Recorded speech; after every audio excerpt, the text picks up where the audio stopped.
Laws of motion का ये part, frame of reference, non inertial frame, inertial frame के बारे में समझेंगे, ध्यान से सुनिएगा। फ्रेम ऑफ रेफरेंस क्या होता है? जिस एक्स वाई कोऑर्डिनेट पे आप मोशन को एक्सप्लेन करते हो, ठीक है। So it is the system of Cartesian coordinates which is selected by observer in order to analyse the motion और पोजीशन और statics dynamics of an object, ठीक है। Frame of reference along with origin, obviously origin भी उसमें included होता है। तो X Y Z axis और ओरिजिन को मिला के हम फ्रेम ऑफ रेफरेंस बोलते हैं। इसका चुनाव ऑब्जर्वर अपनी सहूलियत के हिसाब से करता है, ठीक है। फ्रेम ऑफ रेफरेंस दो तरह से डिफाइंड हो सकते हैं, inertial, non inertial. Inertial frame of reference क्या होता है? जिसकी एब्सोल्यूट एक्सेलरेशन जीरो होती है, ठीक।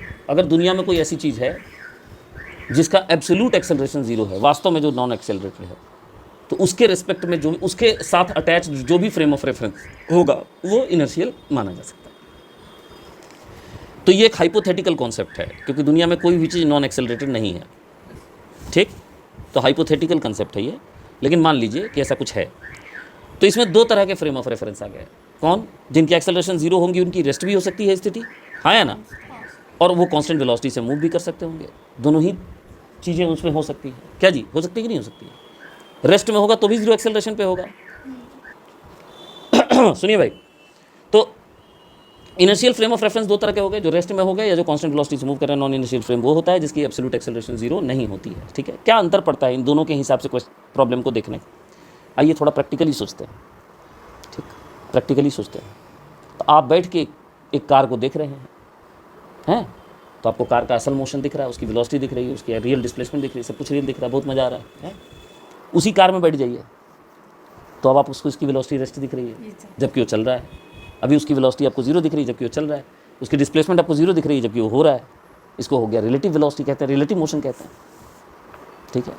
तो क्या है ना कि आप ऑब्जर्वर थे, आपने अपने मन में एक फ्रेम ऑफ रेफरेंस की कल्पना कर ली जो आपके मन से जुड़ा हुआ है, आपसे जुड़ा हुआ है, और वो उसी वेलोसिटी से चल रहा है जिस वेलोसिटी से कार चल रही है। तो कार आपको रेस्ट में दिख रहा है। समझ में आ रही है बात? ठीक है। तो दोनों तीनों जो फ्रेम ऑफ रेफरेंस मैंने आपको डिफाइन करके दिए हैं, तीनों मैं इसलिए कह रहा हूँ बिकॉज रेस्ट वाला जो है वो भी एक अलग चीज़ है और कांस्टेंट वेलोसिटी वाला भी एक अलग चीज़ है। हालांकि दोनों इनर्शियल हैं, लेकिन दोनों के हिसाब से मोशन देखने में कुछ कुछ चीज़ें अलग दिखती हैं। देखिए, जो रेस्ट में होगा उससे आपको सारी चीज़ें एब्सोल्यूट दिखेंगी, सही दिखेंगी, रियल दिखेंगी। चाहे बात कर लें वेलोसिटी की, चाहे पोजीशन की, चाहे डिस्प्लेसमेंट की, चाहे एक्सेलरेशन की, चाहे फोर्स की, चाहे वर्क की। अगर आप रेस्ट में हैं, you are attach to the ground, then every bit of thing will be seen correctly.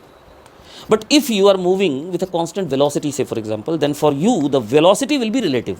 आप जो velocity देखेंगे वो रियल नहीं भी हो सकती है, नहीं ही हो सकती है, बल्कि आप कह लीजिए, है ना। आप अगर जो velocity देखेंगे वो रियल velocity होगी, नॉन रियल velocity होगी, रिलेटिव velocity होगी। इसलिए आप डिस्प्लेसमेंट भी गलत देखेंगे, हाँ या ना। डिस्प्लेसमेंट गलत देखेंगे तो ऑब्वियसली आप वर्क भी गलत देखेंगे, क्योंकि वर्क जो होता है वो क्या होता है बताइए, फोर्स इंटू डिस्प्लेसमेंट होता है, ठीक। लेकिन इस कंडीशन में भी आपको जो फोर्स दिखेगा वो सही दिखेगा, एक्सेलरेशन जो दिखेगा वो सही दिखेगा। क्यों?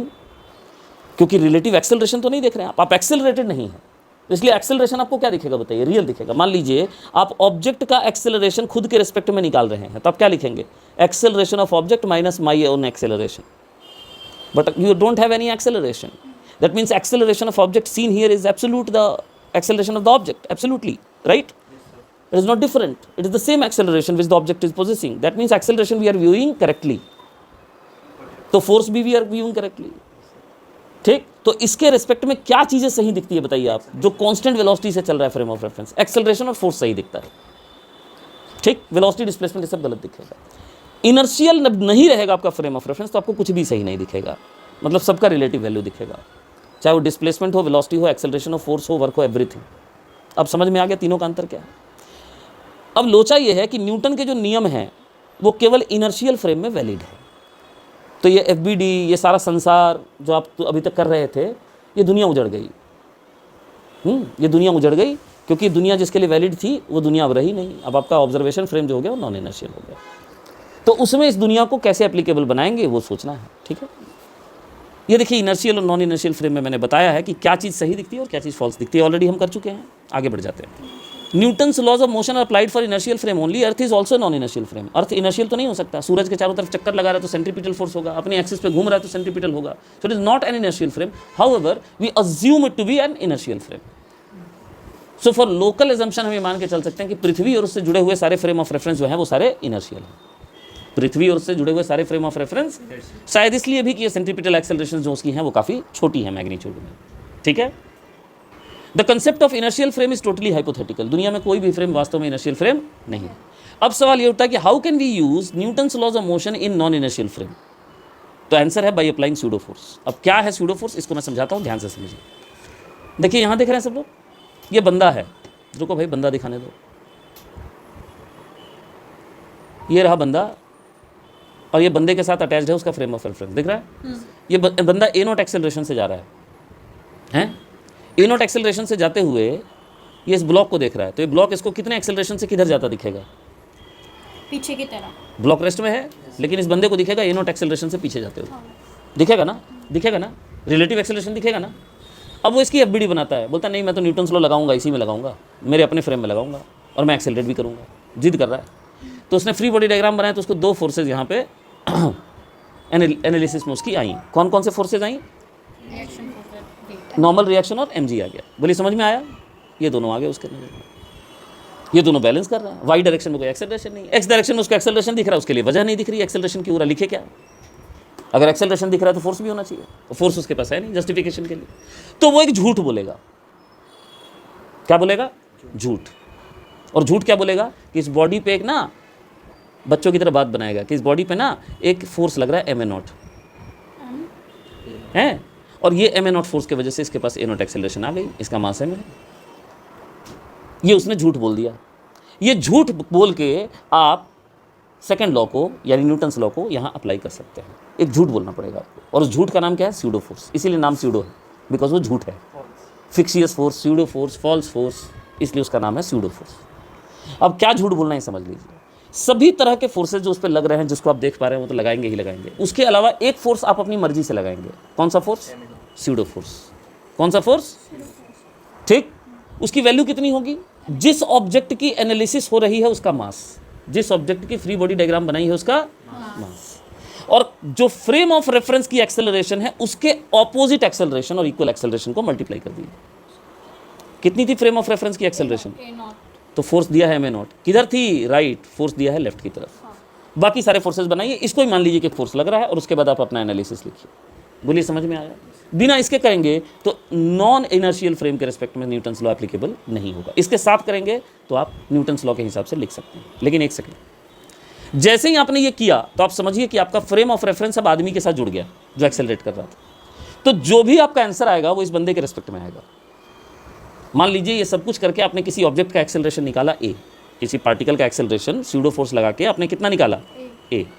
तो ये जो ए आप निकाल रहे हैं वो एक्स असल में किसके रिस्पेक्ट में निकल रहा है, नॉन इनर्शियल फ्रेम के रिस्पेक्ट में निकल रहा है। अगर आपको ग्राउंड के रिस्पेक्ट में एक्सेलरेशन निकालनी हो पार्टिकल पी की, तो आपको नॉन इनर्शियल फ्रेम का एक्सेलरेशन इधर लाके क्या करना पड़ेगा बताइए, ऐड। अरे ऐड होगा ना इधर आके। अगर आपको पार्टिकल का एक्सेलरेशन, मान लीजिए आप किसी थे कि नहीं मैंने स्यूडो फोर्स लगा के बना तो दिया, लेकिन मेरे को एक्सेलरेशन ग्राउंड के रिस्पेक्ट में चाहिए, तो मुझे क्या करना पड़ेगा बताइए। मुझे नॉन इनर्शियल फ्रेम के रिस्पेक्ट में जो मैंने एक्सेलरेशन निकाली है, उस एक्सेलरेशन में non inertial frame of reference का एक्सेलरेशन क्या करना पड़ेगा, वेक्टोरियली ऐड करना पड़ेगा। बोलिए समझ में आया। इतना सा बात है, बस हो गया। यही है थ्योरी स्यूडो फोर्सेस की। So what does the use of pseudo force does, pseudo force justifies the relative acceleration viewed. जो रिलेटिव एक्सेलरेशन का जो आप देख रहे थे और आपको उसका कारण नहीं मिल रहा था, उसको ये कारण दे देता है। ठीक है, कितना होता है pseudo force, mass of body जिसकी एफबीडी हम बना रहे हैं, multiplied by acceleration of non inertial frame, direction उसके अपोजिट। याद रहेगा। आइए कुछ क्वेश्चंस करते हैं। पिछली क्लास में लॉज ऑफ मोशन का फ्रेम ऑफ रेफरेंस पार्ट हम लोगों ने किया, ठीक है। चलो इस बार तुम लोग बोलोगे केवल, ठीक। तीनों में जिसको पहले आएगा पहले बोलेगा, तुम मत बोलना, ठीक है। हाँ बताओ, फ्रेम ऑफ रेफरेंस किसको कहते हैं, एकदम शॉर्ट में बताओ, जितना जानते हो सटीक बोलो। फ्रेम ऑफ रेफरेंस का मतलब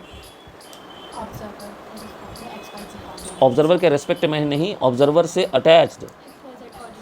जैसे हमारा आँख अटैच्ड है, जैसे हमारा नाक अटैच्ड है, वैसे ही हमारे मन में फ्रेम ऑफ रेफरेंस समझ लीजिए अटैच्ड है, ठीक है। उससे अटैच्ड क्या, एक्स वाई जेड एक्सिस और ओरिजिन, इसको बोलते हैं फ्रेम ऑफ रेफरेंस। कितने तरह के फ्रेम ऑफ रेफरेंस होते हैं, कौन कौन से। इनर्शियल फ्रेम ऑफ रेफरेंस क्या होता है, इनर्शियल में वेलोसिटी 0 होती है और वो रेस्ट होता है ये इनर्शियल की डेफिनेशन नहीं हुई। आप बताइए इनर्शियल फ्रेम ऑफ रेफरेंस किसको कहते हैं? रेस्ट पे और या फिर वेलोसिटी कांस्टेंट पे जब अरे तो दोनों को एक साथ शामिल करो ना। एक्सेलरेशन क्या होगा इनर्शियल फ्रेम का? जीरो ज़ीरो होगा। जिसका एक्सेलरेशन ज़ीरो उसको बोलते हैं इनर्शियल फ्रेम। उसमें फर्दर दो टाइप्स हो सकते हैं, रेस्ट वाला या फिर कांस्टेंट कांस्टेंट। क्या वाला? वेलोसिटी कांस्टेंट वाला रेस्ट वाले फ्रेम ऑफ रेफरेंस के रिस्पेक्ट में कौन कौन सी चीज़ें सही दिखेंगी, कौन कौन सी चीज़ें गलत दिखेंगी काइनेमेटिक्स में? सब कुछ सही दिखेगा। वेलोसिटी अगर कांस्टेंट रहती है ऑब्जर्वर की तो क्या गलत दिखेगा, क्या सही दिखेगा? वेलोसिटी गलत वेलोसिटी गलत दिखेगी। और क्या गलत दिखेगी? पोजीशन गलत दिखेगा, ठीक है। डिस्प्लेसमेंट गलत दिखेगा। सही क्या दिखेगा? बाकी सब ठीक है तो वर्क सही दिखेगा, गलत दिखेगा? सब सही दिखेगा अच्छा, डिस्प्लेसमेंट गलत दिख रहा है लेकिन वर्क सही दिख रहा है। गलत दिखेगा क्या सही दिखेगा वही पूछ रहा हूँ। एक्सेलरेशन सही दिखेगा और फोर्स सही दिखेगा एक्स और नॉन इनर्शियल फ्रेम किसको कहते हैं? नॉन इनर्शियल फ्रेम जब एक्सेलरेशन जीरो के इक्वल ना हो तो खुद की एक्सेलरेशन और उसमें क्या सही दिखेगा, क्या गलत दिखेगा? सब कुछ गलत दिखेगा सब कुछ गलत दिखेगा। सब कुछ माने force, acceleration, velocity, position, work. Newton's laws of motion किसके लिए एप्लीकेबल होते हैं? इनर्शिया अर्थ कैसा फ्रेम ऑफ रेफरेंस है? नॉन इनर्शिया क्यों है नॉन इनर्शियल? नॉन इनर्शिया नहीं होता, नॉन इनर्शियल होता है। हाँ, उसकी खुद की रेवोल्यूशन और रोटेशन है उसकी तो उससे रेवोल्यूशन और रोटेशन होने से क्या हुआ? उसके पास खुद की सेंट्रीपिटल एक्सेलरेशन सेंट्रीपिटल एक्सेलरेशन होने से क्या हुआ? वो नेग्लेक्ट हो जाएगा वो फालतू बात फिर शुरू हो गई। यही बोलते हैं रटना। मगर उसके पास हाँ नॉन इनर्शियल हो जाए क्योंकि वो एक्सेलरेटेड हो गया। तो हम अर्थ को नॉन इनर्शियल की जगह इनर्शियल क्यों मानते हैं? क्योंकि उसकी जो एक्सेलरेशन होती है वो बहुत कम होती है कौन सी एक्सेलरेशन? सेंट्रीपिटल एक्सेलरेशन तो हम इनर्शियल मान लेते हैं उसको। तो अर्थ के साथ जितने भी फ्रेम ऑफ रेफरेंस जुड़े हुए हैं वो कैसे हो गए? वो इनर्शियल अब अगर न्यूटन्स लॉज ऑफ मोशन को तो अर्थ के साथ जुड़े हुए फ्रेम सारे के सारे इनर्शियल हो गए, जो अर्थ के रेस्पेक्ट में रेस्ट में हो या अर्थ के रेस्पेक्ट में कांस्टेंट वेलोसिटीज चल रहे हैं, क्योंकि अर्थ को हमने क्या मान लिया है? इनर्शियल हाइपोथेटिकली इनर्शियल मान लिया। अब बताइए न्यूटन लॉज ऑफ मोशन को अगर नॉन इनर्शियल फ्रेम में लगाना है तो क्या उपाय है? सूडो फोर्स स्यूडो फोर्स क्या होता है? सूडो फोर्स झूठा फोर्स होता है किसी भी चीज फिक्सियस फोर्स है, ठीक है। एक्सप्रेशन क्या होता है उसका? Force mass of the body hmm. जिसको हमने एफबीडी बनाया है into acceleration of non inertial force बना दिया स्यूडो फोर्स। उसके बाद क्या करेंगे? हाँ, मास ऑफ द बॉडी ले लिया जिसकी एफबीडी बना रहे हैं, एक्सेलरेशन फ्रेम ऑफ रेफरेंस का ले लिया अपोजिट डायरेक्शन में, ठीक। उसके बाद एफबीडी बना दी। अब क्या करेंगे? फिर हम एक्सेलरेशन तो जो सॉल्व करेंगे तो आंसर किसके रिस्पेक्ट में आएंगे? ग्राउंड के रिस्पेक्ट में आएंगे कि नॉन इनर्शियल फ्रेम के रिस्पेक्ट में आएंगे? नॉन इनर्शियल फ्रेम के रिस्पेक्ट में ठीक है। अभी भी आंसर हो आप? फ्लक्चुएटिंग बल्ब लाइक, है इसके ना? आगे तक समझ आया समझ नहीं आया? एक तो नहीं ये बोलना, तो जो भी कुछ आएगा वो किसके रिस्पेक्ट में आएगा? नॉन इनर्शियल फ्रेम के रिस्पेक्ट में आएगा, ठीक है। अब उसको मान लीजिए आपने एक्सेलरेशन वगैरह सब कुछ निकाल लिया, ठीक है। एक्सेलरेशन आपने निकाल लिया नॉन इनर्शियल फ्रेम के रिस्पेक्ट में। अब उसको ग्राउंड के रिस्पेक्ट में एक्सेलरेशन को कन्वर्ट करना है। आपको एक एक्सेलरेशन ऑफ पार्टिकल मिल गया with respect to non inertial frame, और उस एक्सेलरेशन को अब आपको ग्राउंड के रिस्पेक्ट में निकालना है, पी के एक्सेलरेशन को। तो आप क्या लिखिएगा आगे? क्या बताया था? पूरा बोलो एक्सप्रेशन।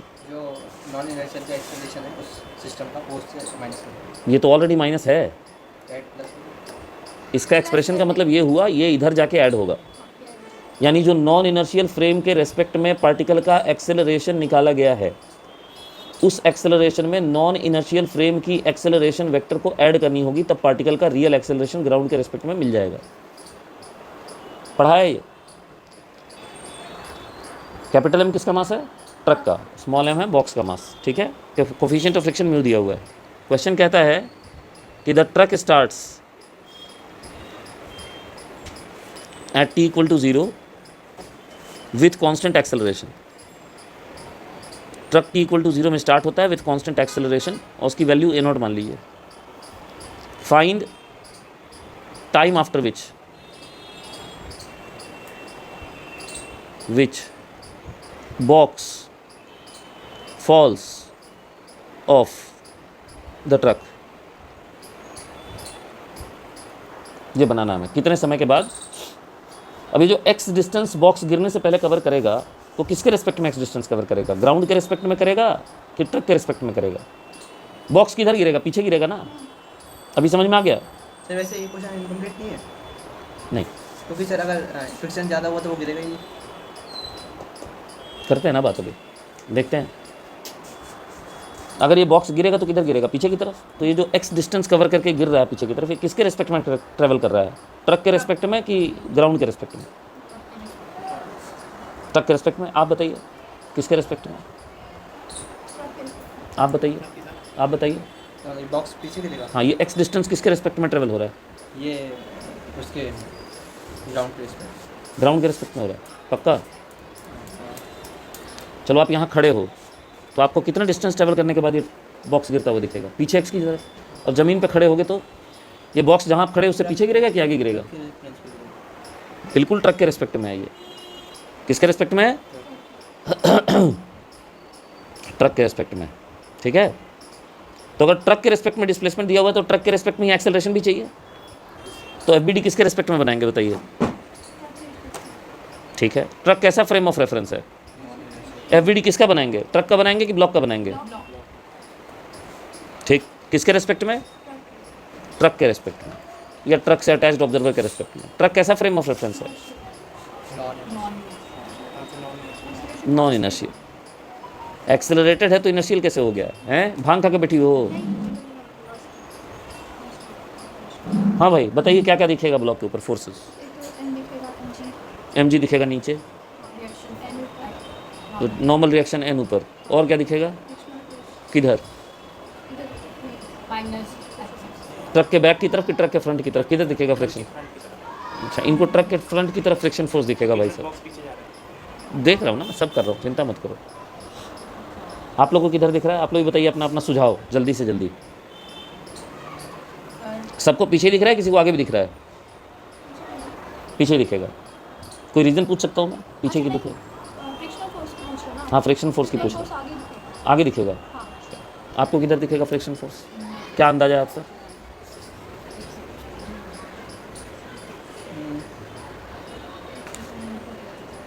फ्रिक्शन फोर्स किधर लगता है बाय द वे? मोशन की रिलेटिव मोशन के अपोजिट। तो यहाँ relative motion of block with respect to truck किधर होने वाला है? इम्पेंडिंग मोशन किधर है? विद रिस्पेक्ट बैकवर्ड है, विथ ऑब्वियसली विथ, और किसके साथ कॉन्टैक्ट में है वो? तो ब्लॉक का impending motion, tendency of motion कह लो या मोशन स्लिपिंग कह लो, ट्रक के रिस्पेक्ट में किधर होने वाली है? बैकवर्ड होने वाली। तो फ्रिक्शन किधर दिखना चाहिए? तो वही दिख रहा है फ्रिक्शन आगे। हाँ जी, आगे ही होगा। अगर इस ट्रक को, इसको इनर्शिया के हिसाब से छोड़ दे ब्लॉक को, तो ये ट्रक जो है ये पीछे गिर रहा है, आप खुद कह रहे हैं। तो इम्पेंडिंग मोशन या स्लिपिंग पीछे की तरफ, स्लिपिंग पीछे की तरफ हुआ। अगर नहीं भी गिरे, मान ली स्टैटिक फ्रिक्शन सफिशिएंट हो गया, तो भी इम्पेंडिंग मोशन पीछे की तरफ हुआ ना। लेकिन ये कह रहा है कि स्लिप कर रहा है, तो कुछ गुंजाइश नहीं बचती है। स्लिप आगे कर नहीं सकता फ्रिक्शन की वजह से, और क्वेश्चन कह रहा है कि फॉल कर रहा है। तो आपको ये संशय नहीं होना चाहिए फ्रिक्शन अगर ज़्यादा हो गया, कम हो गया तो क्या होगा। आप पूछ रहे थे ना अभी, जब ये कह दिया कि फॉल ऑफ कर रहा है, तो यहाँ कौन सा फ्रिक्शन लग रहा होगा? काइनेटिक फ्रिक्शन लग रहा होगा। कितना होगा एक्सप्रेशन काइनेटिक? एन कितना है? और कोई फोर्स जो हम लोग छोड़ दिए? किधर? कितना? m/a, ma0। चलो बन गया एफबीडी। अब बताओ वाई डायरेक्शन एक्स डायरेक्शन सबका क्या इक्वेशन होगा? n इक्वल टू mg हो गया। वो यूज़ भी कर लिया हम लोगों ने फ्रिक्शन में। हाँ, एक्स डायरेक्शन में किधर एक्सेलरेशन बनाया नहीं बनाया? ma0 माइनस म्यू के mg इक्वल टू क्या? बिल्कुल सही बात है, ma। ये m किसका मास है? बॉक्स का और एक्सेलरेशन कौन सी लिखी है यहाँ पे आपने? एक है, रिस्पेक्ट में। उसको बोलने दो। हाँ बोलो, क्या बोल रही है? ट्रक की तो हो गई सीडो फोर्स में। अरे बेटा रटो मत, सोचो समझो कि क्या बोल रही हो, ठीक है। ये क्या निकाला है आपने? ma0 माइनस म्यू के mg करके आपने क्या निकाला? What is this? It is not force, it is net force. Net force Newton second law से किसके बराबर लिखा जाता है?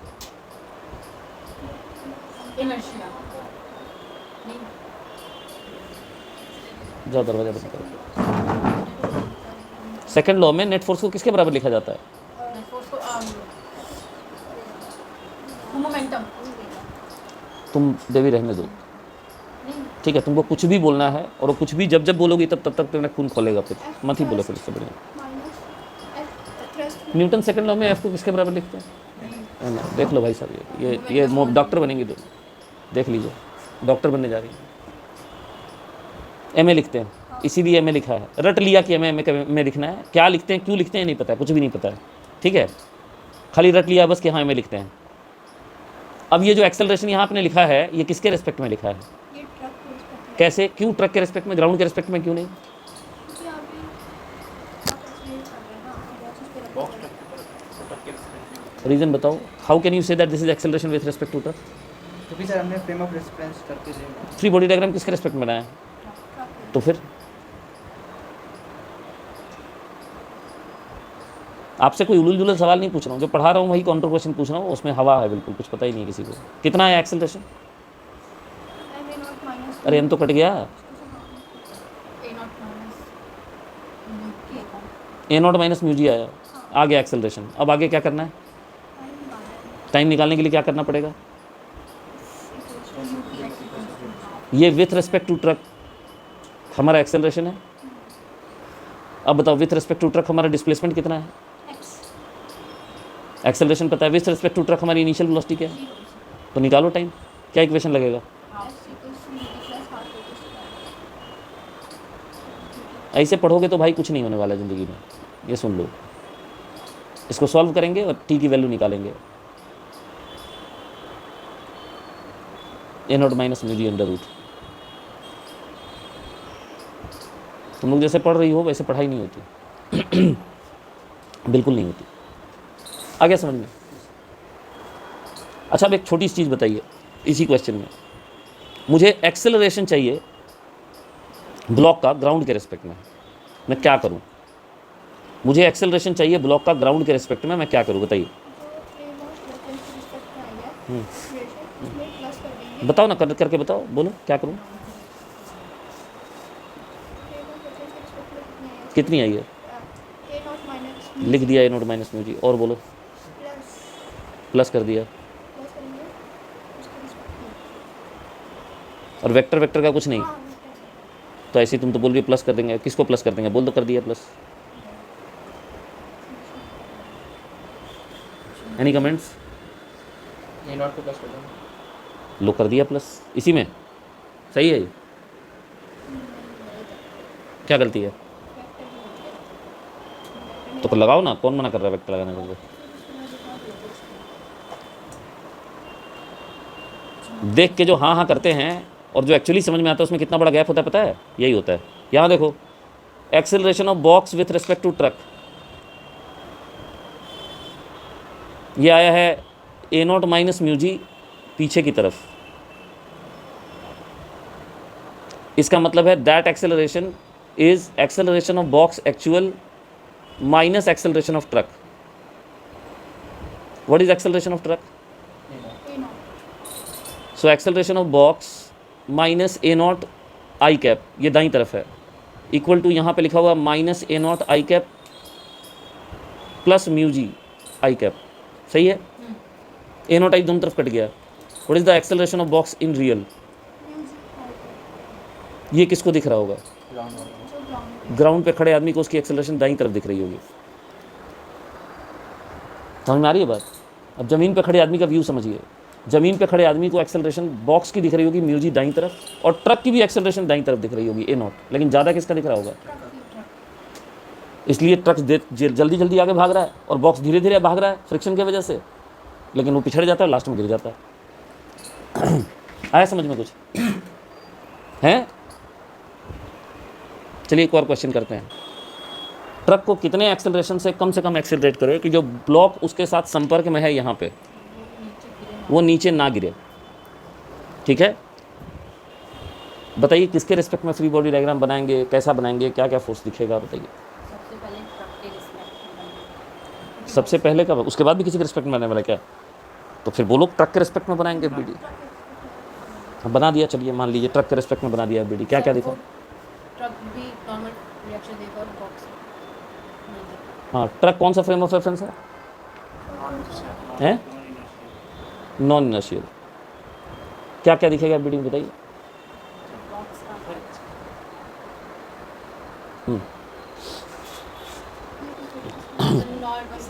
किधर किधर बनाना भी है ना, खाली बताना थोड़ी है। किधर बनाएंगे? ट्रक का नॉर्मल रिएक्शन बॉक्स के ऊपर लगेगा तो किधर बनाएंगे उसको? राइट की तरफ बना दिया, राइट की तरफ नॉर्मल रिएक्शन। चलिए और बताइए। और ब्लॉक का मास मास मान लीजिए, कुछ अभी तो नहीं दिया हुआ है, मान लीजिए हम। हाँ आगे बताइए। mg नीचे नीचे क्या है? डाउन क्या? mg हाँ बना दिया, और बोलो। ये कैसे जा रहा है? फ्रिक्शनल फोर्स लगेगा फ्रिक्शन किधर लगेगा? mg के अपोजिट। एयर का लिखा हुआ है फोर्स यहाँ पे? कोई नहीं, कुछ लिखा हुआ है एयर के बारे में कि एयर रेजिस्टेंस लेना है या नहीं लेना है? फिर ज़बरदस्ती एयर का फोर्स ले लेंगे। और फ्रिक्शन फोर्स ऊपर की तरफ। ऊपर की तरफ फ्रिक्शन फोर्स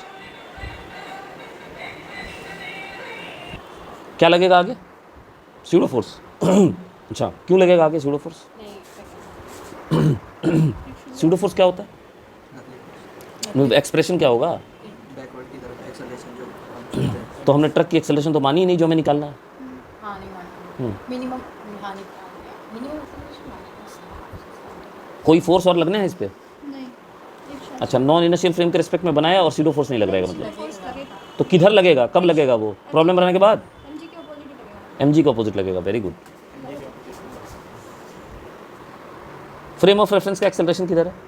आगे एक्सेलरेशन हाँ, तो हाँ backward इधर वो direction। बैकवर्ड हद हाल है यार, मतलब इधर एक्सेलरेशन जा रहा है तो स्यूडो फोर्स किधर लगेगा?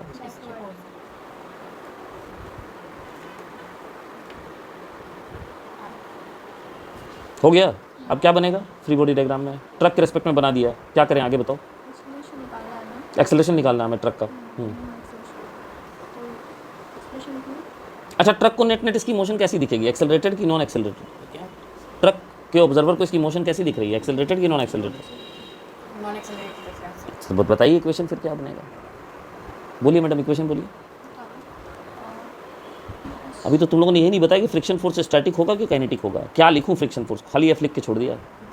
काइनेटिक काइनेटिक होगा मतलब स्लिप कर रहा है, वो मना कर रहा है कि स्लिप नहीं करना चाहिए। अच्छा फिर स्टैटिक लिख देते हैं। चलिए ऐसा कर लेते हैं, स्टैटिक लिख लेते हैं फॉर अ चेंज। हाँ अब बताइए, रुका हुआ ठीक है। क्या लिखूँ, वैल्यू क्या लिखूँ उसकी? स्टैटिक कैसे होता है?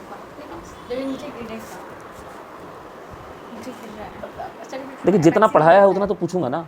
हाँ तो बताइए फिर कौन सा फ्रिक्शन लग रहा है? आप कह रहे हैं स्टैटिक लग रहा है। चलिए तो मैंने हिंट दे दिया कि जब आपका स्लिप नहीं कर रहा है ब्लॉक तो स्टैटिक ही लगना चाहिए। अब स्टैटिक फ्रिक्शन की जगह न्यूमेरिकली में क्या लिखूँ यहाँ पर? म्यू एस एन लिख दिया तो लिमिटिंग फ्रिक्शन हो गया फिर तो ये।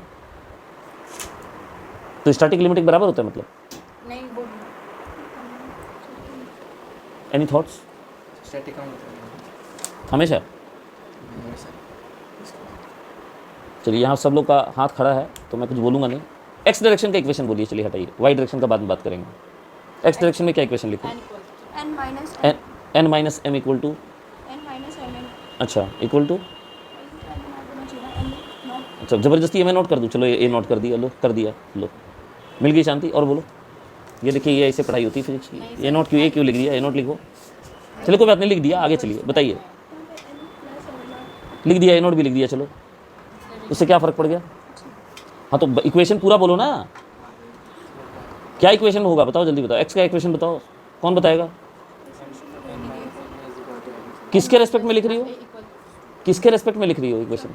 ट्रक के रेस्पेक्ट में। ट्रक के रेस्पेक्ट में ब्लॉक का एक्सेलरेशन है कुछ? नहीं तो नहीं है तो क्या होगा फिर?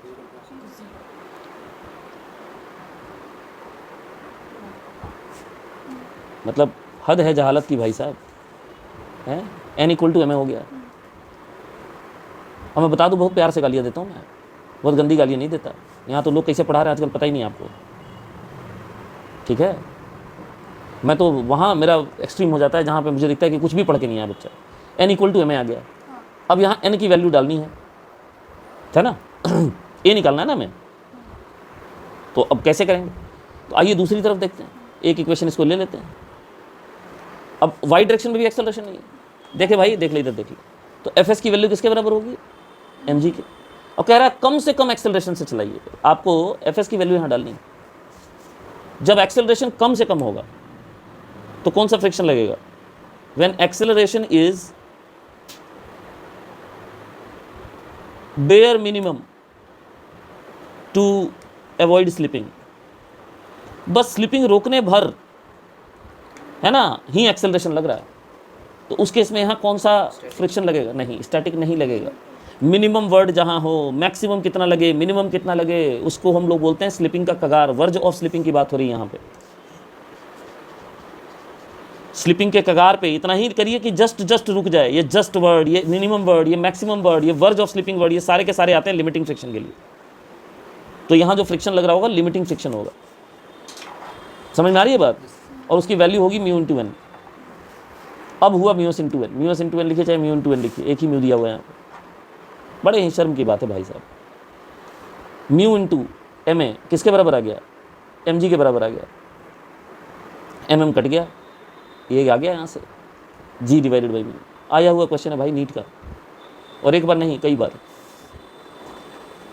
ठीक है, कई बार आया हुआ नीट में। ये देखिए क्वेश्चन नोट्स में लिखा हुआ है, पढ़िए क्वेश्चन क्या है। Find the horizontal acceleration of the wedge, wedge माने incline plane, such that the block on it doesn't slips. ठीक है, उसके ऊपर ब्लॉक स्लिप ना करे। Also find normal reaction net force acting on the system. अब मुझे अभी तो डेमो प्रॉब्लम चल रहा है, आप बताइए, खाली जो पूछ रहा हूँ वही बताइए, वही बहुत है। ठीक है, चलिए बताइए सबसे पहले तो कि हम किसका एफबीडी बनाएंगे, किसके रेस्पेक्ट में बनाएंगे? बॉक्स का इंक्लाइन प्लेन के रेस्पेक्ट में। चलिए बनाते हैं। ये बन गया हमारा इंक्लाइन प्लेन, ये बन गया हमारा बॉक्स या ब्लॉक जो भी है। ठीक है, अब बताइए ये किसके रेस्पेक्ट में बना रहे हैं हम लोग? अच्छा, तो डिसाइड करना जरूरी है ना कि हम फ्रिक्शन ये इनर्शियल फ्रेम के रेस्पेक्ट में बना रहे हैं कि नॉन इनर्शियल फ्रेम के रेस्पेक्ट में। इंक्लाइन प्लेन कैसा है फ्रेम ऑफ रेफरेंस? इनर्शियल है कि नॉन इनर्शियल है? कैसे पता? किधर एक्सेलरेशन है दिया है क्या? खाली हॉरिजॉन्टल लिखा है, ब्लॉक को गिरना नहीं चाहिए। किधर एक्सेलरेट करेंगे? राइट की तरफ। क्यों? लेफ्ट की तरफ करेंगे तो क्या आप बताएगी? क्यों अलग हो जाएगा? लॉजिकली एक्सप्लेन करो। क्योंकि इसमें कोई फोर्स नहीं आया। मान लो मैं अब इसको लेफ्ट की तरफ लेके चल दूँ तो ब्लॉक क्यों गिर जाएगा? और इधर लेके जाऊंगा तो ब्लॉक टिका क्यों रहेगा? इस पर समझाओ, थोड़ा सा प्रकाश डालो इस पर। क्योंकि फ्रिक्शन है ना, वो रिलेटिव। फ्रिक्शन है ही नहीं, जीरो फ्रिक्शन है। नहीं है सर, फ्रिक्शन लेस मोशन। तो फ्रिक्शन नहीं है तो फिर फ्रिक्शन नहीं है तो वैसे ही गिरेगा, दोनों केस में नीचे। दोनों केस में नीचे गिरेगा। अच्छा, फ्रिक्शन नहीं है, इधर को जाएगा तो रहेगा। मेरे से पूछ रहे हो, मुझे बता रहे हो तो मैं बाद में बताऊंगा। मैं अभी पूछ रहा हूँ, मेरा आंसर देना है अभी। ब्लॉक को नहीं गिरना है तो इंक्लाइन प्लेन को किधर लेके जाएंगे? राइट की तरफ। रीज़न बताइए क्यों? मान लिया राइट की तरफ लेके जा रहे हैं।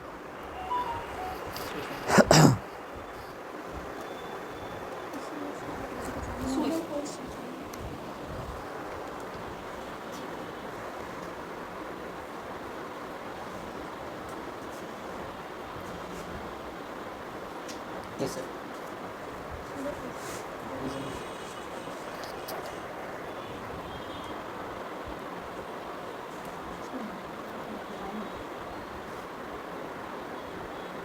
सीडो फोर्स रीज़न है उसके टिके रहने का।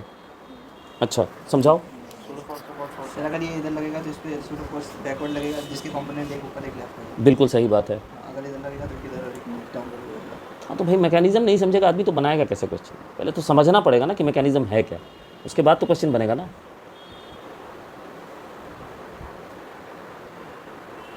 ये है स्यूडो फोर्स का डायरेक्शन। इसको लिख दिया हमने, क्या एक्सेलरेशन मान के चल रहा है? एक्सेलरेशन कुछ भी मान लीजिए, उसको कोई फर्क नहीं पड़ता है। इसका कंपोनेंट स्यूडो फोर्स का अगर हम एक्सेलरेशन ले जाएंगे तो एक लगेगा up the incline plane, incline plane के ऊपर की तरफ ऐसे, और दूसरा लगेगा इधर, और ये वाला कंपोनेंट इसको बैलेंस कर लेगा, नीचे गिरने से रोकेगा। अगर यही स्यूडो फोर्स हम इधर लगाते तो ये कंपोनेंट लगते इधर और इधर, ये और स्लिप करा देते इसको। अगर स्यूडो फोर्स के रेफरेंस में ही बात कर रहे हैं। चलिए एक फोर्स तो स्यूडो फोर्स हो गया, अब बताइए और कौन कौन सा फोर्स है? नॉर्मल रिएक्शन और ब्लॉक का एमजी। एमजी। नॉर्मल रिएक्शन और ब्लॉक का एमजी। सर हम हर बार नॉर्मल फोर्स को दिखाते हैं, उसका तो इस्तेमाल नहीं करता। ऐसा तुमको लगता है कि इस्तेमाल नहीं रहता? ऐसा तुमको लगता है कि इस्तेमाल नहीं रहता? हर जगह इस्तेमाल रहता है ये श्योर करने में कि वाई डायरेक्शन में एक्सेलरेशन है कि नहीं है, परपेंडिकुलर टू द सरफेस। चलिए एम जी हो गया। अच्छा अब बताइए कि इसको रिजॉल्व किसको करना है और किधर करना है, और उससे पहले प्रॉब्लम को अच्छे से समझ लीजिए। इस ब्लॉक की सिचुएशन कैसी है, एक्सेलरेटेड मोशन की है या फिर इक्विलिब्रियम की है। याद रखिए हम बात कर रहे हैं with respect to incline plane. हाँ, तो किधर किधर रिजॉल्व करेंगे और किसको रिजॉल्व करना चाहिए हम इसको लोग? रिजॉल्व करेंगे इधर mg sin थीटा। बिल्कुल गलत है, पहले तो लंबा हो जाएगा मेथड आपका। सर मुझे क्या समझाया था? मुझे जब इसकी एक्सेलरेशन, ब्लॉक की acceleration with respect to incline plane है ही नहीं, कह रहा वहीं पड़ा रहेगा, तो इक्विलिब्रियम का सिचुएशन हुआ। तो उसमें क्या बताया था, ऐसा डायरेक्शन लीजिए कि कम से कम फोर्सेस को रिजॉल्व करना पड़े। नॉर्मल में नहीं तो किधर लेंगे फिर? सॉल्व करें mg तो उसी y डायरेक्शन में हो जाएगा, इसको नॉर्मल। अब बताओ किसके किधर कंपोनेंट? cos थीटा और ये n sin।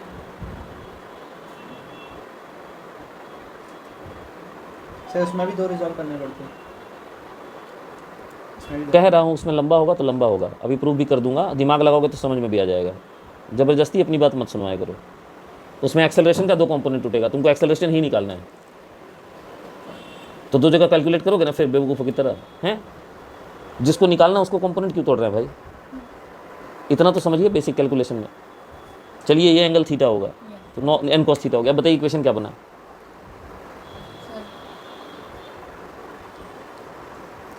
Sir mg equals to n cos theta. M g equal to n cos theta. याद रखिए इस क्वेश्चन में नॉर्मल रिएक्शन भी निकालना था, ये आ गया यहीं से। नॉर्मल रिएक्शन की वैल्यू हो जाएगी एम जी सेक थीटा। और बताइए और n sin theta equals to n n sine theta is equal to m A naught. अब इससे ए नॉट निकालना है, तो n sin थीटा अपॉन दोनों इक्वेशन को डिवाइड कर दो, tan थीटा। टेन थीटा आ जाएगा a naught divided by g. Yes sir. आ गया, ए नॉट की वैल्यू आ गई g tan theta. Normal contact force भी मिल गया। 2 चीज़ निकालने बोला था, एक और चीज़ निकालने बोला है, बताइए क्या है? Find resultant force on the system, net force on the system. इस पूरे काम को करने के लिए सिस्टम पे आप नेट कितना फोर्स अप्लाई कर रहे हैं बताइए। याद रखिए इसका मास m दिया हुआ है और वेज का मास कैपिटल M दिया हुआ है। So what force you are applying on the system for this to happen, जो अभी हो रहा है ब्लॉक टिका हुआ है उसको टिके रखने के लिए।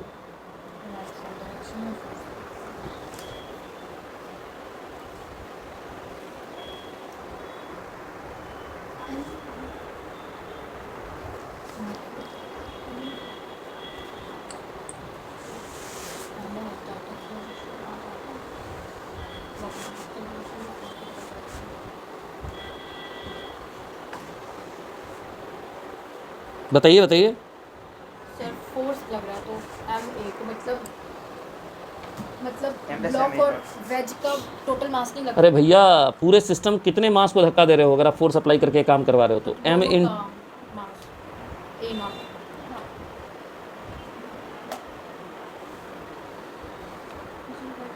ये फोर्स टोटल लगा रहे हैं हम लोग, यही एक्सेलरेशन, यही फोर्स का एक्सप्रेशन दिया हुआ है। अच्छा ज़रा पिछले प्रॉब्लम पे वापस आइए एक बार, ये पूरा बना दिया आपने। अब मुझे बताइए ब्लॉक का एक्सेलरेशन इंक्लाइन पे बैठे हुए एक आदमी को कैसा दिख रहा है, यस और ब्लॉक का एक्सेलरेशन ज़मीन पे खड़े एक व्यक्ति को कैसा दिख रहा है? समझाइए। अगर ये हॉरिजॉन्टली मूव करता है तो इसको मूव करते हुए दिख रहा है। जो आपने किया है वही पूछ रहा हूँ, कुछ अलग नहीं पूछ रहा हूँ। प्लेट में उसको रेस्ट दिखेगा ब्लॉक। इंक्लाइन प्लेन वाले को रेस्ट में दिखेगा, ठीक है। बिल्कुल सर। और इसको ब्लॉक आके दिख- किस एक्सेलरेशन से? अब ये वाला एक्सेलरेशन से n sin theta. N sine theta acceleration है नहीं नहीं जी टेन थीटा की रीजन एक्सप्लेन करो। अरे बाबा तुम बस पे हो, बैठी हुई हो, बस जा रही है एक्सेलरेशन, तुम भी एक्सेलरेशन जा रही होगी ग्राउंड के रिस्पेक्ट में। हाँ ये इसके रिस्पेक्ट में जब रुका हुआ है तो वही एक्सेलरेशन होगा ना जो इंक्लाइन प्लेन की एक्सेलरेशन होगी, वही तो इसके पास होगी। अरे acceleration of m with respect to capital M की वैल्यू आई है जी टेन थीटा, डायरेक्शन है I की तरफ। नहीं, गलत बात। Acceleration of m with respect to m है 0 as per question. Acceleration of m minus acceleration of capital M लिख सकते हैं इसको। तो एक्सेलरेशन ऑफ m वही होगा ना जो एक्सेलरेशन ऑफ कैपिटल M होगा, और वो हमने जी टेन थीटा निकाला है।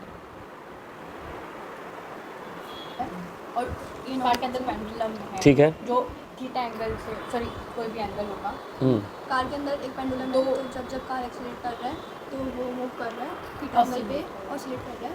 ऑसिलेट कर रहा है। वर्टिकल, वो वर्टिकली लटका हुआ है। कि जब कार स्टार्ट हुई तो पीछे की तरफ गया। अच्छा, फिर वैसे ही रहा कि फिर वापस भी आया? एक पॉइंट पे रुकता है और फिर वापस आता है आगे से। तुमको क्या लग रहा है जी? एक और से आगे। ये पेंडुलम पीछे जाएगा फिर वापस आएगा? क्वेश्चन ठीक से पढ़ा करो यार। मतलब कार का एक्सेलरेशन ए नॉट था, तो पेंडुलम जो है वो ए नॉट एक्सेलरेशन वाले पॉइंट तक गया है। ग्रेजुअली एक्सेलरेट किया कार ने, धीरे धीरे पेंडुलम वहाँ पे जाके इक्विलिब्रियम में आ रहा है। वो एंगल निकालना है जहाँ पे इक्विलिब्रियम में आ रहा है। हुआ क्या, इस चीज़ को रियलिस्टिक तौर पे समझिए। देखिए इस प्रॉब्लम में क्या हुआ था, स्यूडो फोर्स का जो सिचुएशन हम बना के पूरा एनालिसिस करते हैं वो रियल सिचुएशन नहीं होती। रियल सिचुएशन हमेशा दिखती है ग्राउंड के रिस्पेक्ट में। यहाँ पे जब आप एक्सेलरेट कर रहे थे इसको, तो ये एन साइन थीटा डेवलप होता जाएगा और बड़ा होता जाएगा। जैसे जैसे एक्सेलरेशन बढ़ता जाएगा वैसे वैसे एन साइन थीटा बढ़ता जाएगा। सही है? अरे सही है कि नहीं? बिकॉज एन साइन थीटा की वैल्यू किसके बराबर है? एम नॉट के बराबर थी।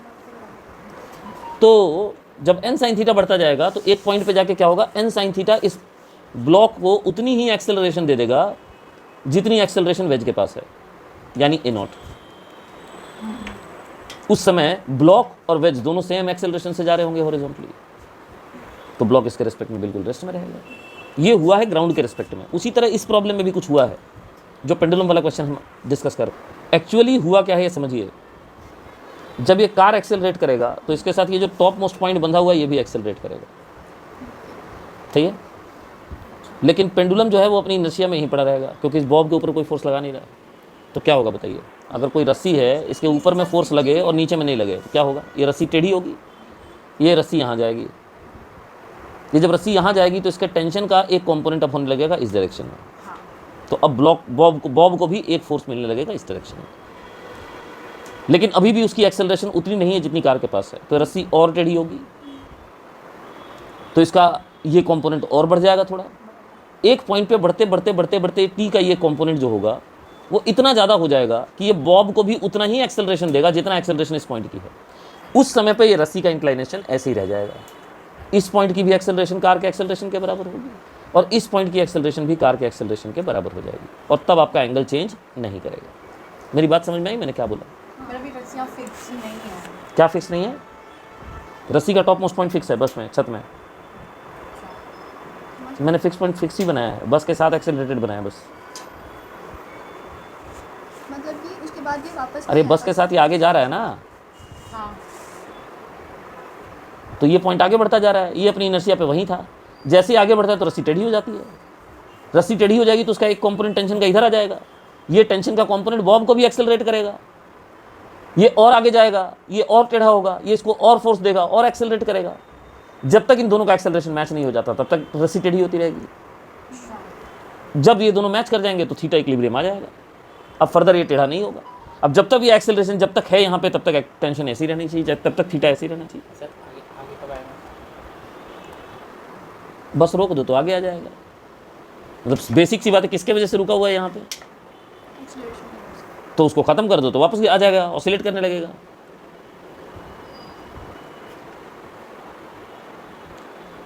बताइए एफबीडी किसके रेस्पेक्ट में बनाना चाहते हैं? बस हर प्रॉब्लम को बस और मतलब नॉन इनर्शियल फ्रेम और ग्राउंड दोनों के रेस्पेक्ट में बनाइए, तब सीखिएगा। With respect to ground, sorry with respect to non inertial frame. चलिए बताइए कौन कौन सा फोर्स लग रहा है इस पर? 10 और mg। जी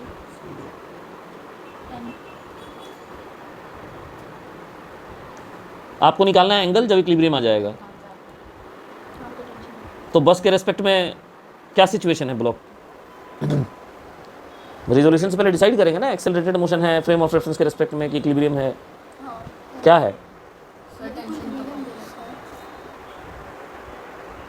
जब हमें थीटा निकालना है उस समय बस के रिस्पेक्ट में क्या सिचुएशन है, तो किधर किधर रिजॉल्व करेंगे बताइए? टी को रिजॉल्व करेंगे। देख देख के बताते जाओ खाली नहीं बस सर, आंसर, नहीं। ठीक है?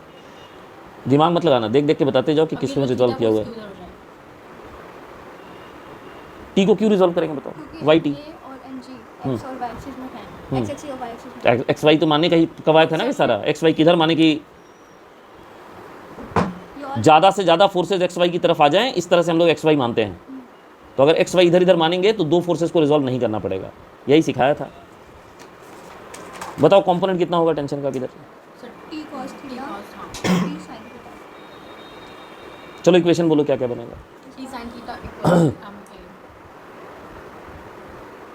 हाँ और T cos theta equals to m g. हाँ फिर आ जाएगा आंसर टी से टी ए एम जी में जाएगा divide tan theta equals to a upon ये बैलेंस क्यों किया फोर्सेस को?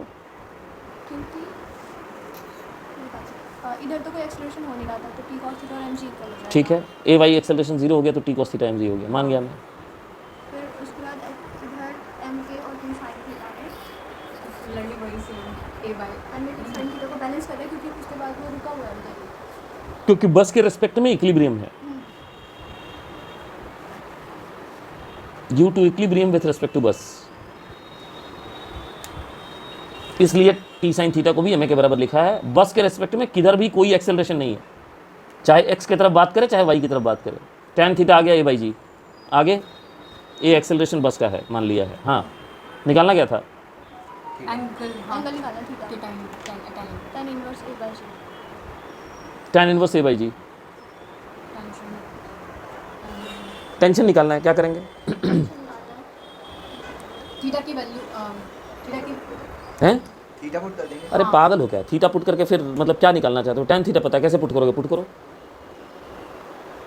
टेंशन निकालेगा। अरे बाबा इक्वेशन स्क्वायर करके जोड़ दो ना। हाँ T square equals to m e का होल स्क्वायर एम जी का होल स्क्वायर।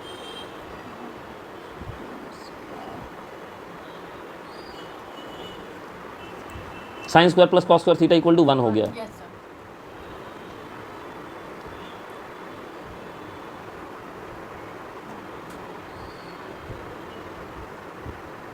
ये टेंशन आएगा।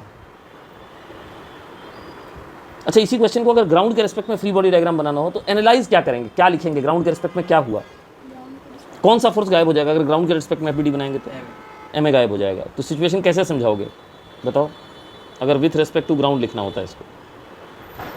तो आप कहते हैं कि एफबीडी में एम ए गायब हो जाएगा, तो दो फोर्सेस बचेंगे खाली हमारे पास। कौन कौन से बचेंगे? एक टेंशन बचेगा, एक एमजी बचेगा। हाँ है ना?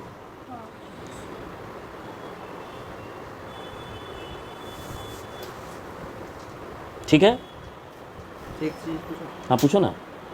सही पीछे ही नहीं आएगा ना? अरे भैया इक्विलिब्रियम का केस है ना, उस समय पीछे क्यों आएगा? और ग्रेजुअली एक्सेलरेट किया है, वो धीरे धीरे इंक्लाइन होता गया पीछे में जाके, जब इक्विलिब्रियम आ गया तो रुक गया। अब तुम एक्सेलरेशन चेंज करो तब उसका हिसाब किताब चेंज होगा फिर। अच्छा इक्विलिब्रियम पे हाँ बताइए क्या जस्टिफिकेशन देंगे इस पर? क्योंकि ग्राउंड के रिस्पेक्ट में अगर हम देखें तो सिर्फ ट्रक एक्सीलरेट कर रहा है ना।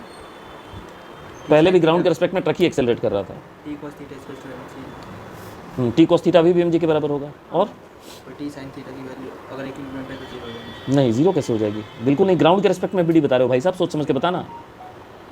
विथ रिस्पेक्ट टू ग्राउंड बता रहे हो। T sin theta equal to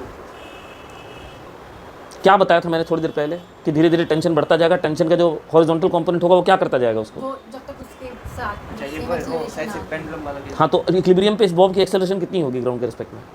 एक ए होगी ना, तभी तो बस के साथ जा रहा है। Yes, sir.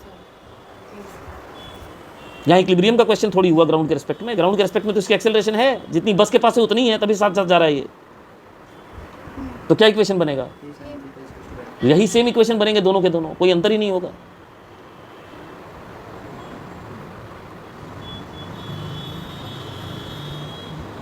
सेम इक्वेशन बनेंगे, सॉल्व भी ऐसे ही होंगे। टेंशन थोड़ी बदल जाएगा। अगर ग्राउंड के रिस्पेक्ट में एफबीडी बनाइएगा तो भी टेंशन नहीं बदलेगा, टेंशन सेम ही आएगा, थीटा की वैल्यू भी सेम आएगी। अरे जब हम नॉन इनर्शियल फ्रेम से देखते हैं तो क्या बदल जाता है हमारे लिए? एक्सेलरेशन बदल जाता है। हम रिलेटिव एक्सेलरेशन देखने लगते हैं तो नेट फोर्स की वैल्यू हमें अलग अलग दिखाई देती है। नेट फोर्स और नेट एक्सेलरेशन अलग दिखता है, और उनसे जो चीज़ें संबंधित है वो अलग दिखती है। टेंशन नॉर्मल रिएक्शन को कोई असर नहीं पड़ने वाला, एमजी को कोई असर नहीं पड़ने वाला इससे। वहां पे देख रहे थे ट्रक के अंदर बैठ के, तो मैं नेट एक्सेलरेशन कितना दिख रहा था? जीरो दिख रहा था। कितना दिख रहा था? जीरो दिख रहा था। नेट फोर्स भी जीरो दिख रहा था। और यहाँ खड़े होकर देख रहे हैं तो हमें नेट एक्सेलरेशन कितना दिख रहा है, ए दिख रहा है, नेट फोर्स हमें दिख रहा है क्योंकि वो बस के साथ साथ जा रहा है।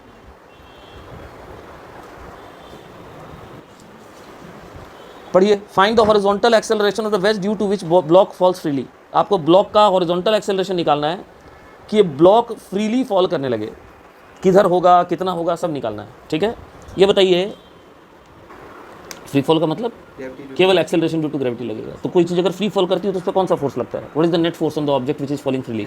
mg लगता है, mg लगता है। तो इस पर और कोई फोर्स नहीं होगा, नहीं, सिर्फ mg होगा। तो इस पर क्या जीरो हो गया? फिर इसका कॉन्टैक्ट नहीं रहा ब्लॉक के साथ। नहीं रहा। पिछली बार कॉन्टैक्ट बनाए रखने के लिए फोर्स लगाते थे, इस बार आपको कॉन्टैक्ट हटाए रखने के लिए फोर्स लगाना है, और लगाना आपको हॉरिजॉन्टल ही है, याद रहे। तो इधर ले जाएंगे तब तो कॉन्टैक्ट और मजबूत करेगा ना, सूडो फोर्स इधर आएगा, इसको और ऊपर धकेलेगा। तो हॉरिजॉन्टली अगर चॉइस है हमारे पास तो हम किधर ले जाएंगे इसको? ऑब्वियसली इधर ले जाएंगे।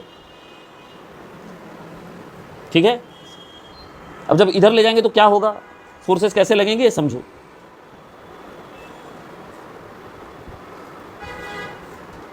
इधर mg लगेगा, नॉर्मल लगेगा,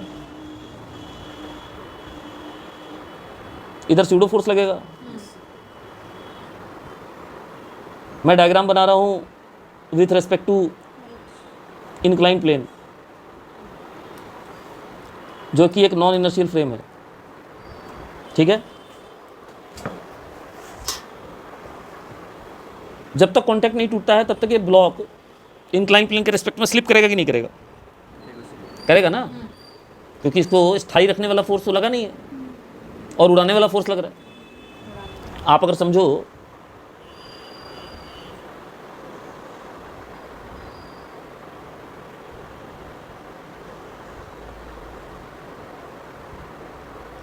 ये एक्स और वाई डायरेक्शन अगर मान लिया जाए,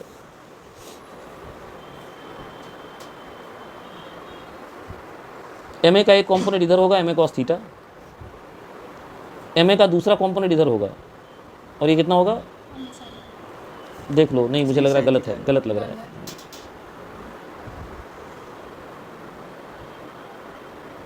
ये वाला एंगल है थीटा, तो ये वाला एंगल भी होगा थीटा। ठीक तो बनाया जी मैंने। नहीं सर, क्या कर रहे वाला हो, है। क्या बात कर रहे हो? अल्टरनेट इंटीरियर एंगल है, ठीक तो बना हुआ है। एम ए कॉस थीटा इधर लगेगा, एम ए साइन थीटा इधर लगेगा। एम जी के कॉम्पोनेंट लीजिए,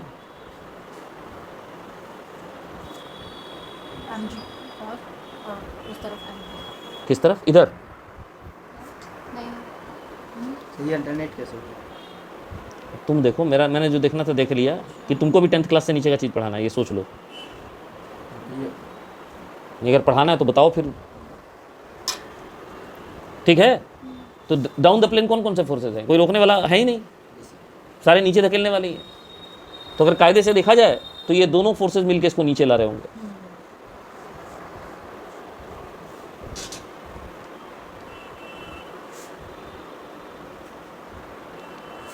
टिल इट फॉल्स फ्रीली, जब तक ये फ्रीली फॉल नहीं करने लगता, it slips down with respect to wedge, ये वेज के रेस्पेक्ट में स्लिप डाउन करेगा।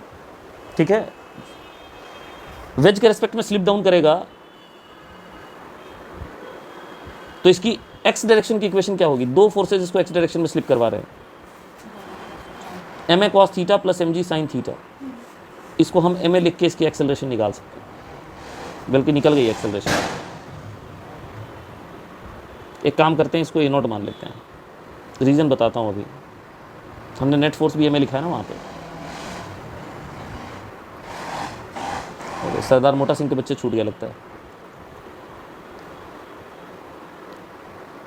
M a cos theta, m a sine theta, ठीक है, ए नॉट कर दिया हमने एक्सेलरेशन, वेज का acceleration.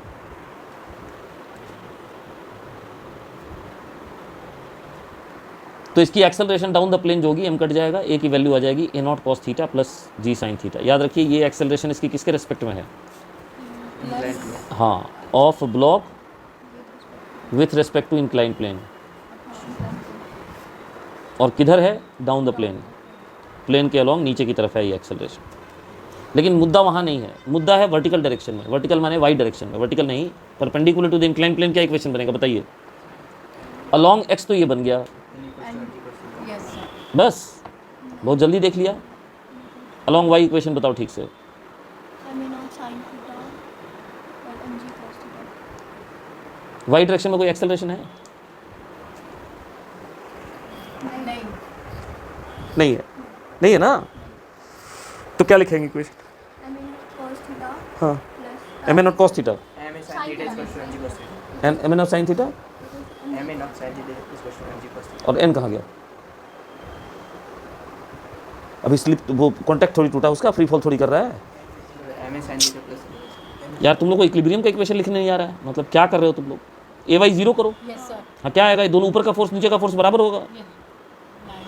N plus m A naught sine theta equals to m g cos theta. M g cos theta, ये हुआ equation. ये acceleration बढ़ाते जाओ बढ़ाते जाओ। अगर एन की वैल्यू यहाँ से निकालते हो तो क्या वैल्यू मिलती है एन की, बताओ? एन की वैल्यू निकालोगे तो यहाँ पे m g cos theta minus M A naught sine theta. Minus M A naught sine theta. अब ए अगर बढ़ाते जाएंगे तो क्या होगा? ए अगर इंक्रीज करते जाएंगे, ए नॉट इंक्रीज करते जाएंगे तो एन डिक्रीज नहीं करेगा And please. Yes sir. ना। तो एम बदल रहा है, ना जी बदल रहा है, ना कॉस थीटा बदल रहा है, ना उधर एम और साइन थीटा बदल रहा है, खाली ए नॉट बढ़ता जा रहा है। क्या होगा? ये कम हो जाएगा। एन कम होता जाएगा, नेगेटिव में है तो। Yes, sir. एन डिक्रीज करेगा तो एक पॉइंट पे जाके एन जीरो हो जाएगा, उस समय ये फ्री फॉल करने लगेगा, कॉन्टैक्ट टूट जाएगा इसका।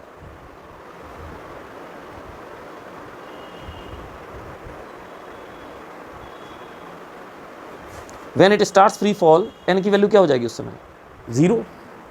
कर दीजिए इनको जीरो, क्या आएगा बताइए?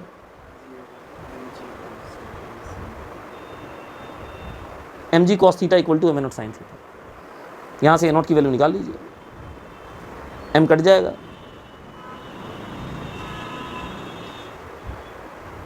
जी कॉट थीटा आंसर आया।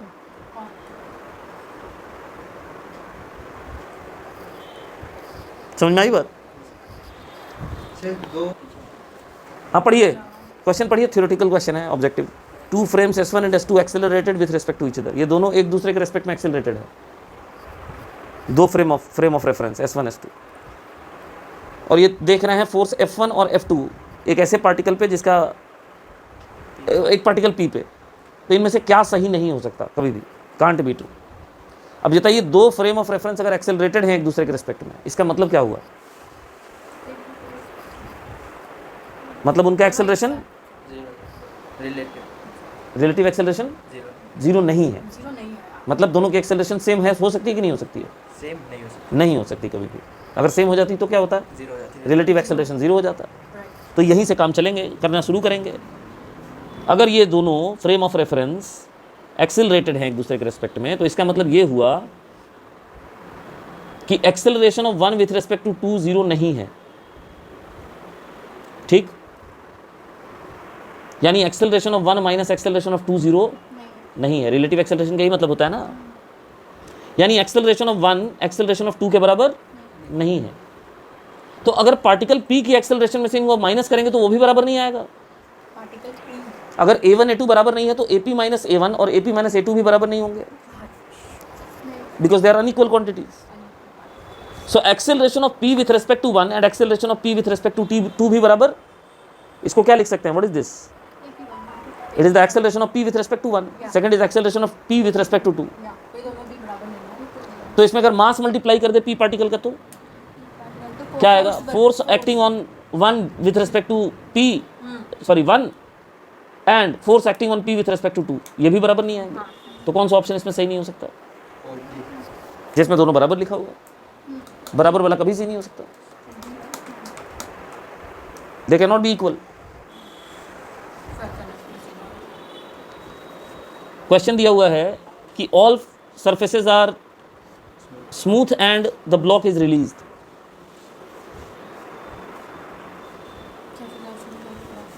Eight the same instant lift accelerates at the rate of a nought along. तीन डायरेक्शन दिए हुए हैं लिफ्ट की एक्सेलरेशन के। पहले BA की तरफ एक्सेलरेट करता है, BA माने सीधा ऐसे ऊपर, जिस समय ब्लॉक छोड़ा गया उसी समय लिफ्ट ने एक्सेलरेशन शुरू किया।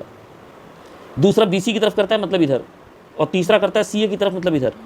इन तीनों केस में हमें निकालना है कि ब्लॉक कितने टाइम के बाद नीचे आएगा, उस पर नॉर्मल रिएक्शन कितना लगेगा, ब्लॉक की एक्सेलरेशन क्या होगी, और ब्लॉक जब सी पे पहुंचेगा तो लिफ्ट के रेस्पेक्ट में उसकी वेलोसिटी क्या होगी, ये सारी चीज़ें निकालनी है। इसमें से कोई एक पार्ट मैं बना के दिखाऊंगा, बाकी 2 पार्ट आप लोग करके दिखाएंगे, सर बीसी आपने इधर ही किया। क्योंकि बी सी इधर होगा, सॉरी इधर होगा, B to C right side होगा, गलती बना दिया था राइट साइड। तो इसमें एक मैं बना के दिखाता हूँ, कौन सा बना के दिखाऊँ बताइए। लास्ट यस AC C तब वो जो बनाना ही नहीं है, वो तो है वहाँ पे ऑलरेडी। चलिए आइए, चलिए जब लिफ्ट एक्सेलरेट करेगा सी से ए की तरफ, सी ए की तरफ, ये देखिए। अब जो भी हमें डिस्प्लेसमेंट पता है किसके रेस्पेक्ट में पता है, what is the displacement L with respect to, with respect to with whom, lift incline plane. तो डिस्प्लेसमेंट अगर इंक्लाइन प्लेन के रेस्पेक्ट में पता है तो एक्सेलरेशन भी उसी के रेस्पेक्ट में पता होना चाहिए। लास्ट पार्ट जो निकालनी है आपकी वेलोसिटी की, वो भी उसी के पार्ट में, उसी के रेस्पेक्ट में निकालनी है। तो कुल मिला के प्रॉब्लम में चिल्ला चिल्ला के कह रहा है कि भैया जो भी लो लिफ्ट के रेस्पेक्ट में लो। अब लिफ्ट का है नॉन इनर्शियल फ्रेम, एक्सेलरेशन उसके रेस्पेक्ट में निकालने के लिए हमें क्या बनाना पड़ेगा, स्यूडो फोर्स बनाना पड़ेगा। चलिए थर्ड पार्ट देखिए, ब्लॉक का फ्री बॉडी डायग्राम बनाया, किसके रेस्पेक्ट में बनाया, लिफ्ट के रेस्पेक्ट में बनाया। हाँ क्या क्या बनाएंगे फोर्सेस, एक mg बनेगा, हाँ एक n बनेगा, और चूंकि ये एक्सेलरेशन लिफ्ट का ऐसे है तो स्यूडो बनेगा नीचे की तरफ ऐसे, और ब्लॉक स्लिप भी इधर कर रहा है। तो इस डायरेक्शन में, इस डायरेक्शन में और इस डायरेक्शन में फोर्सेस को तोड़ना है हमें। तो बताइए किस किस फोर्स को तोड़ना है, कैसे तोड़ना है बताइए। एमजी को तोड़ेंगे। mg को खाली तोड़ेंगे तो mg का कॉम्पोनेंट इधर आ जाएगा, mg sin theta mn not के साथ ऐड हो जाएगा, और दूसरा हो जाएगा mg cos थीटा। अब मैं जो पूछ रहा हूँ मुझे बताइए इस डायग्राम को देख के, y डायरेक्शन का इक्वेशन क्या लिखेंगे। y मतलब ये हुआ y डायरेक्शन हमारा, इधर हमने y लिया है और इधर हमने x लिया, जिधर एक्सेलरेशन होनी है उधर हमने x मान लिया। Y direction हाँ बताइए y डायरेक्शन का इक्वेशन क्या लिखेंगे आप, n cos theta equals to n n cos theta equal to n cos theta, n equals to mg cos theta. n equal to mg cos theta. तो normal reaction तो यहीं से निकल गया, और कोई फोर्स है नहीं। चलिए ये हो गया काम। दूसरा बताइए, एक्सेलरेशन हो रहा है। जिधर एक्सेलरेशन हो रहा है उधर का इक्वेशन लिखेंगे, MN not plus MG sin mn not plus mg sin theta. तो दिख रहा है डायग्राम में, तो देख के बोल दिया तुमने। आगे क्या लिखेंगे, हाँ भाई बोलो कोई, ये है क्या mn not sin theta, mn not plus mg sin theta. ये पूरा का पूरा जो आपने एक्सप्रेशन लिखा है यहाँ से यहाँ तक, ये क्या दिखलाता है, what does it represents, net force along. तो इसको क्या लिखेंगे फिर, एम एक्स लिखेंगे या एम ए लिखेंगे। ये ए जो आएगा किसके रिस्पेक्ट में आएगा, क्यों लिफ्ट के रिस्पेक्ट में आ रहा है ये, क्योंकि हमने फ्लेम, तो मतलब इंक्लाइन प्लेन के रिस्पेक्ट में भी आ रहा है। एक तरह से इंक्लाइन प्लेन बोलिए लिफ्ट बोलिए एक ही बात है, दोनों सेम ही एक्सेलरेशन रखते हैं। तो एक्सेलरेशन आ गया लिफ्ट के रिस्पेक्ट में, कितना आ गया बताइए एक्सेलरेशन, ए नॉट प्लस, ठीक है। एक्सेलरेशन आ गया, नॉर्मल रिएक्शन आ गया, नीचे स्लिप करने का टाइम निकालना है। क्या करना है, ये जो भी कुछ निकल रहा है याद रखिए विथ रेस्पेक्ट टू लिफ्ट निकल रहा है। विथ रेस्पेक्ट टू लिफ्ट बोलिए, with respect to incline plane बोलिए। अरे ठीक रखो पैर बार बार, हाँ बताओ अब टाइम कैसे निकलेगा ऊपर से नीचे स्लिप करने का। डिस्टेंस दिया हुआ इंक्लाइन प्लेन का L, L equals to half a nought g sin theta t square.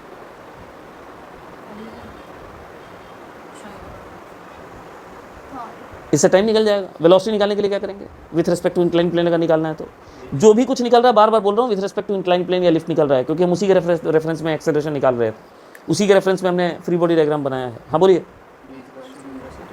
We square equal to u square plus 2s लगा दीजिए ना, इनिशियल वेलोसिटी 0 है, 2 इंटू ए की जगह लिख दीजिए ए नॉट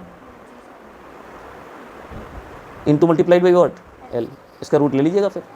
देखिए यहाँ सॉल्व किया हुआ पूरा, सही है। अब एक काम कीजिए, इसका फर्स्ट सेकंड पार्ट बना के दिखाइए। चलिए इसका आंसर दिया भी नहीं हुआ है, सॉल्व करके दिखाइए। चलिए देखिए फर्स्ट केस में एक्सेलरेशन ऑफ लिफ्ट किधर है, किधर है, अपवर्ड है।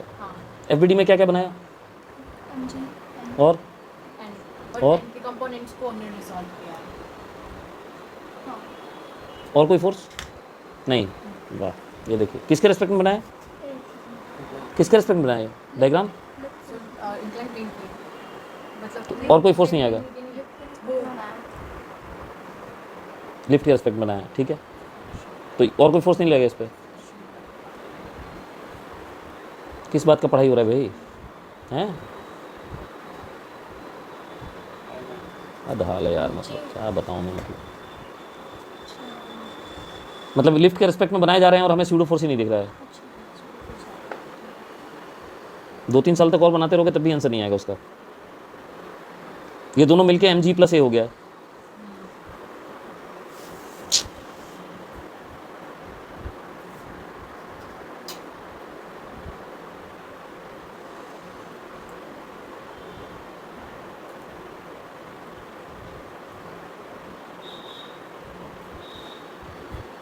ये दोनों के कंपोनेंट हो गए। अब बताओ जरा वाई डायरेक्शन में क्या इक्वेशन हुआ? वाई डायरेक्शन में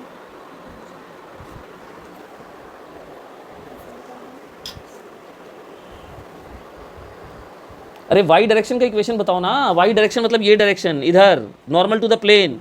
क्या इक्वेशन होगा इधर का? mg plus a cos theta n minus mg plus a not n equals cos to theta equation में इक्वल टू के बाद भी कुछ होता है। m इधर एक्सेलरेशन हो रहा है वाई डायरेक्शन में। n equals to mg plus a cos theta। पूरा एक्सेलरेशन जब इधर चल रहा है तो इधर कहाँ से एक्सेलरेशन आ गया?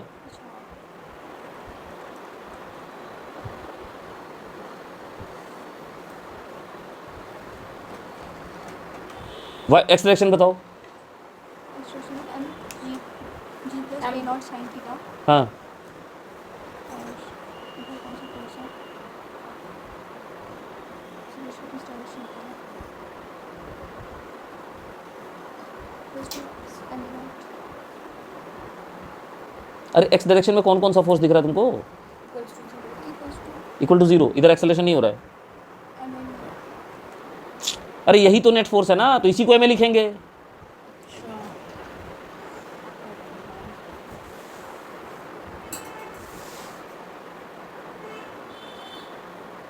कैसे निकालेंगे टाइम?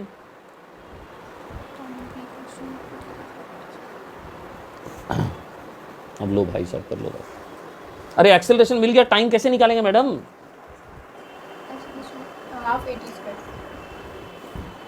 सब कुछ मैं ही बना देता हूँ, एग्जाम भी मैं जाके देता हूँ तुम्हारे बदले। नहीं,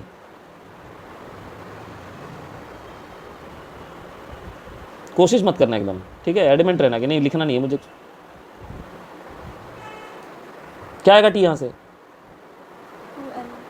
g प्लस a नॉट sin थीटा वेलोसिटी निकालने के लिए क्या करेंगे? v निकालने के लिए t आ जाए u प्लस a u 0 है तो 2as 20 पर 2as और एक ही वैल्यू को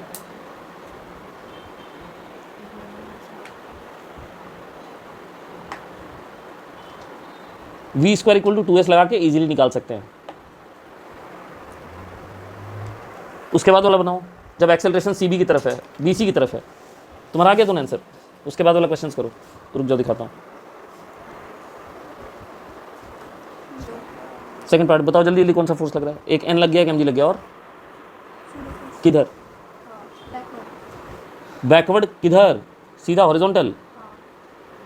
अच्छा लग गया। अब इस ब्लॉक को किधर एक्सेलरेट होना है? नीचे की तरफ। Down the plane. तो सारे फोर्सेस का रिजोल्यूशन उधर करेंगे ना।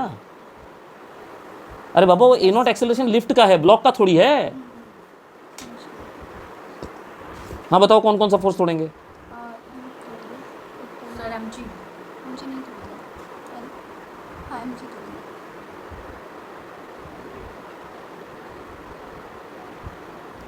इसको दे दो ना, तब तक ये बनाएगा। लेके बैठे हुए काम तो कुछ कर नहीं रहे हो, उसको दो, ये क्वेश्चन बनाओ।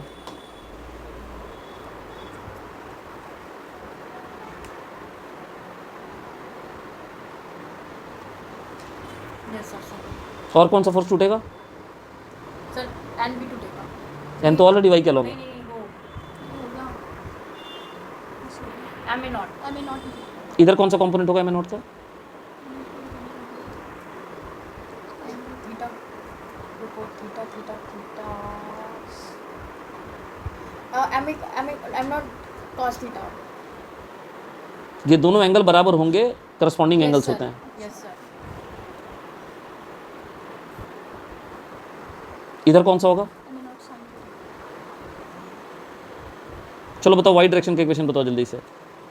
Sir n equals to mg sin theta plus m in cos theta। नहीं cos theta sorry n equals to mg cos theta। m a नॉट sin theta plus mg cos theta plus mg cos theta m a नॉट cos sine theta equals to N हो गया और x direction का कौन है? अच्छा वो मांगे। हाँ दूसरा दूसरा m g sine theta equals to m A naught cos बराबर कर देंगे दोनों को। नहीं m g sine theta minus m naught cos theta equals to N